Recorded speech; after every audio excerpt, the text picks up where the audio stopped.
Every night between 2:47 and 3:13, the switchboard lights up, and a voice from an extension that shouldn't exist starts asking him questions only a dead woman would know. The first call came at 2:47 a.m., and the second at exactly 2:47 a.m. the night after. Marcus didn't notice the pattern at first. All he registered was the soft click of the phone, the way the line opened without any ring, as if someone had simply decided he should listen. A woman's voice, low and patient, slid through the receiver. "Hello?" she said. "May I ask? Are you alone?" He almost laughed. Of course he was alone. He was the only person in the entire building. "Yeah," he said. "Who is this?" The voice didn't answer. Instead, she asked, "Do you know how many doors are on your floor tonight?" He frowned, looked down the hallway, counting doors in his head. 15, he said. There was a pause, as though she were checking something. "Good," she said. "You counted the one at the end." The line went dead. He checked the phone's display after. The call log showed the incoming number as an internal extension, 91074. But 1974 didn't ring any bells. The building had 4 floors, 300 extensions, and a switchboard that had been gutted and modernized years ago. No one used internal landlines anymore. The next night, 2:47 again. The same soft click, the same immediate voice, as if she'd been standing in the dark, just behind the door of his mind. "Hi," she said. "Do you remember your first day here?" He froze. He hadn't mentioned he was new. "Yeah," he said slowly.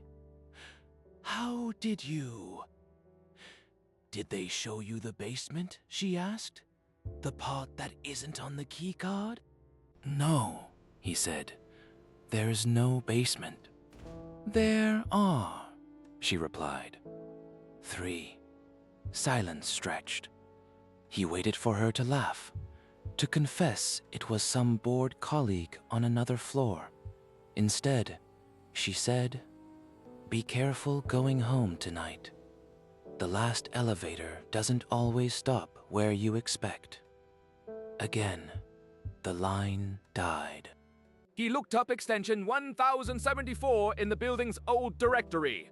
The PDF someone had left on the shared drive, untouched for years. Extension 1074 was listed under reception, ground floor. But the current reception was in a glass cube by the lobby, sleek and modern. The old reception desk, he'd been told, had been sealed off during a renovation.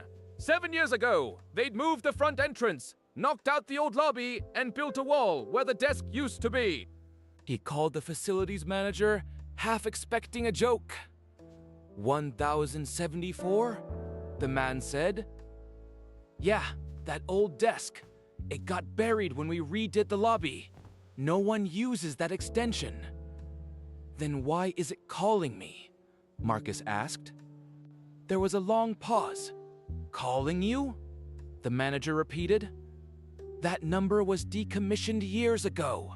It shouldn't even exist." The 4th night. The call came at 2:47, as always.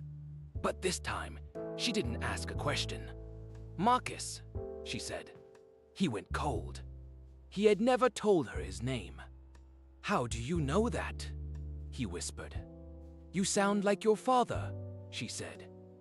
"He used to work here, on the night shift. Did you know that?" "I don't lie," she replied. "I only answer questions. And I only answer between 2:47 and 3:13. "Why?" he asked. "Because that's when they left me," she said. "They buried me behind the wall and told everyone I never existed. But the phone stayed, and I stayed with the phone." He hung up. the call log showed 1074 again. He traced the extension manually, following archived wiring diagrams. Extension 074 didn't just vanish with the renovation. According to the records, it was active a year before the building was built. He found the oldest blueprints in a dusty folder. The original plans showed a lobby, a reception desk, and a small room behind it labeled Archives. Then someone had crossed out Archives in thick black marker and written above it, "Do not access." The next night, the call came earlier. "You're close," she said. "You're so close now." "To what?" he asked. "To understanding why they moved the front door. They didn't move it to modernize.